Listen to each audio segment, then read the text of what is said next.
روہیل ایک دم غصے سے بولا۔ پلیز آپ میری بات سنیں، توقیر نے التجائیہ انداز میں کہا۔ شٹ اپ، میں تمہاری کوئی بات نہیں سننا چاہتا، روہیل نے غصے سے جواب دیا۔ آپ سب کچھ غلط سمجھ رہے ہیں، ردا بالکل بے قصور ہے، توقیر نے نرمی سے کہا۔ بکواس بند کرو، کیا تم مجھے بیوقوف بنانے کی کوشش کر رہے ہو؟ تمہارا ہی لکھا ہوا خط مجھے ملا ہے، کیا اس سے انکار کرتے ہو؟ روہیل نے غصے سے جواب دیا۔ ہاں، وہ میں نے ہی لکھا تھا، مگر توقیر نے آ بھر کر نرم لہجے میں کہا۔ انتہائی بےغیرت انسان ہو، تم نے میری زندگی برباد کر دی ہے۔ تم ایک بار میرے سامنے آ جاؤ، پھر دیکھو میں تمہارا کیا حشر کرتا ہوں۔ روہیل غصے سے چلایا اور موبائل آف کر دیا۔ توقیر سخت سٹپٹا گیا۔ اتنی انسلٹ، اتنی توہین، کیا سچی محبت یہی صلہ دیتی ہے؟ ردا، ہم دونوں سفر کر رہے ہیں، کاش تم مجھ پر اور میری محبت پر اعتبار کرتی تو آج یہ دن نہ دیکھنا پڑتا، توقیر نے آ بھر کر سوچا۔ خدیجہ بیگم فجر کی نماز سے فارغ ہو کر لاؤنج میں بیٹھی قرآن پاک پڑھنے میں مصروف تھیں۔ جب سلمان لاؤنج میں داخل ہوا تو وہ اسے دیکھ کر حیرت سے چونکی۔ سلمان شاذ و نادر ہی ان کے گھر آتا تھا، شمیلہ کی موجودگی میں وہ ایک بار بھی نہیں آیا تھا، اور اب اچانک آ گیا تو وہ حیران رہ گئیں۔ السلام علیکم خالہ جان، سلمان نے ان کے قریب بیٹھ کر ادب سے کہا تو خدیجہ نے اسے سر پر پیار دیا اور مسکرانے لگیں۔ بیٹا، آج تم صبح صبح کیسے آ گئے؟ گھر میں سب ٹھیک تو ہے نا؟ خدیجہ بیگم نے محبت سے پوچھا۔ خالہ جان، میں ساری رات سو نہیں سکا، شمیلہ رات بھر چیختی چلاتی رہی اور فہم کو یاد کرتی رہی، سلمان نے خدیجہ بیگم کو بتایا۔ ہاں بیٹا، اس کا دکھ ہی اتنا گہرا ہے کہ وہ بیچاری روئے چلائے نہ تو کیا اور کرے، انہوں نے ایک دم آ بھر کر نم آنکھوں سے کہا۔ وہ تو سب ٹھیک ہے، لیکن اسے اب یہ حقیقت قبول کر لینی چاہیے، اور آپ نے اسے عدت میں ہماری طرف کیوں بھیج دیا؟ سلمان نے خالہ کی طرف بغور دیکھ کر شکایتی لہجے میں کہا۔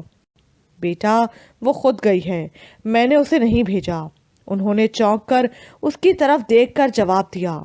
لیکن مما تو یہی کہہ رہی تھی کہ آپ نے اسے بھیجا ہے، سلمان نے حیرت سے کہا تو خدیجہ بیگم خاموش ہو گئیں۔ کیا بات ہے خالہ جان، آپ خاموش کیوں ہو گئی ہیں؟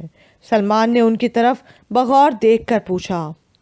جب کہنے کو کچھ نہ رہے تو خاموشی ہی بہتر ہوتی ہے، اگر شمیلہ ایسی سچویشن میں رہی تو مجھے ڈر ہے وہ اپنا ذہنی توازن کھو دے گی، اللہ اس پر اپنا رحم کرے، خدیجہ بیگم نے جلدی سے کہا۔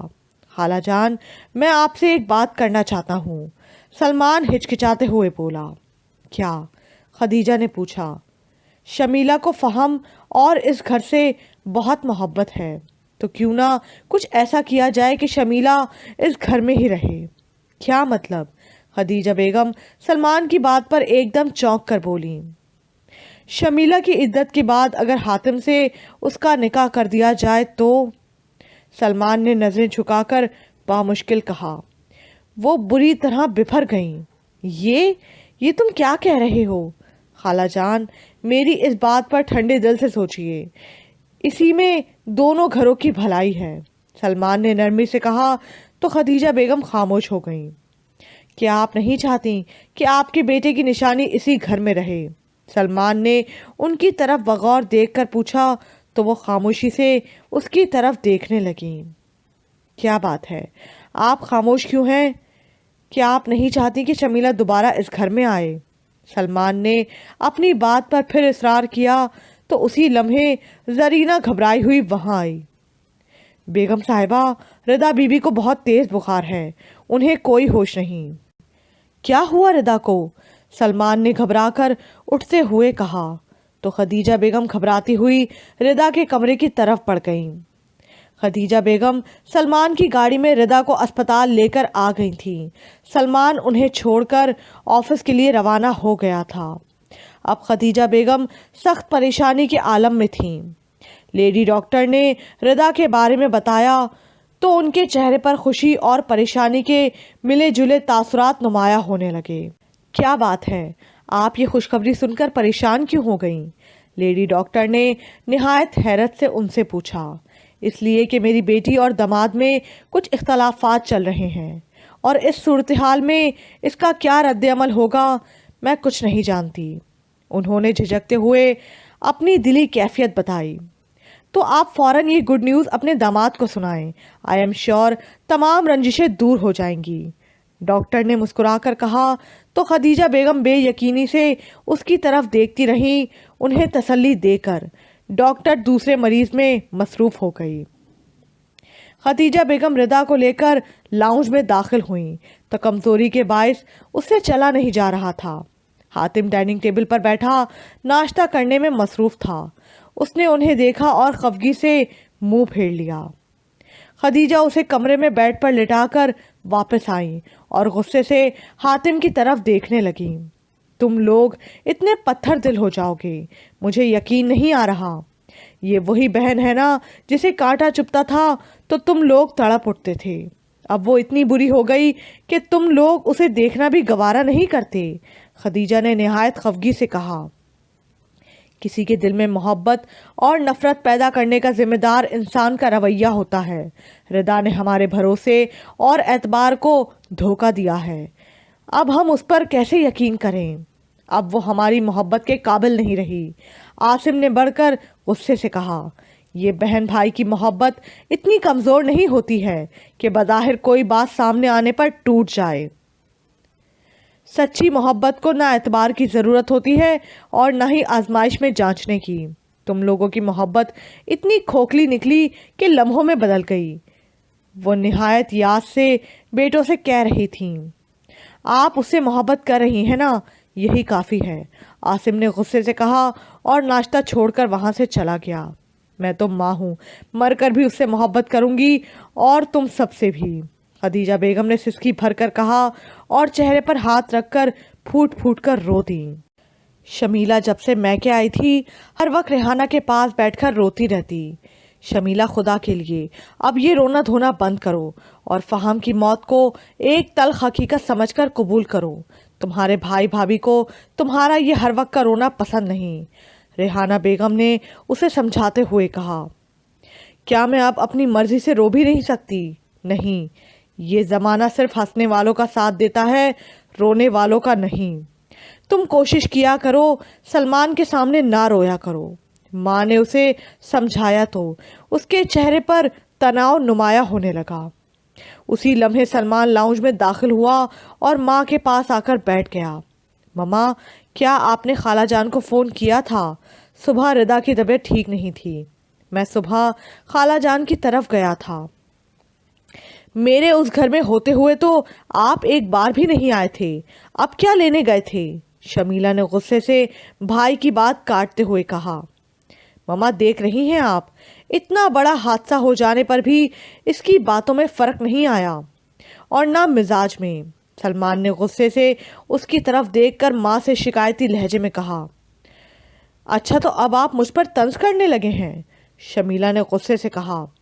تمہارے اس مزاج کی وجہ سے ہی خالہ جان۔ سلمان نے غصے سے جملہ ادھورا چھوڑا۔ کیا کہا ہے خالہ جان نے؟ لگتا ہے اب وہ نئی چال چلنے کی کوشش کر رہی ہیں، شمیلہ نے غصے سے چلاتے ہوئے کہا۔ شٹ اپ، خالہ جان کے بارے میں خبردار کوئی فضول بات کہی تو، سلمان غصے سے کہہ کر وہاں سے چلا گیا۔ دیکھا آپ نے، انہیں آپ کے اور میرے خلاف بھڑکا کر خالہ جان ہم سے بدلہ لینا چاہتی ہیں، شمیلہ نے ماں کی طرف دیکھتے ہوئے کہا۔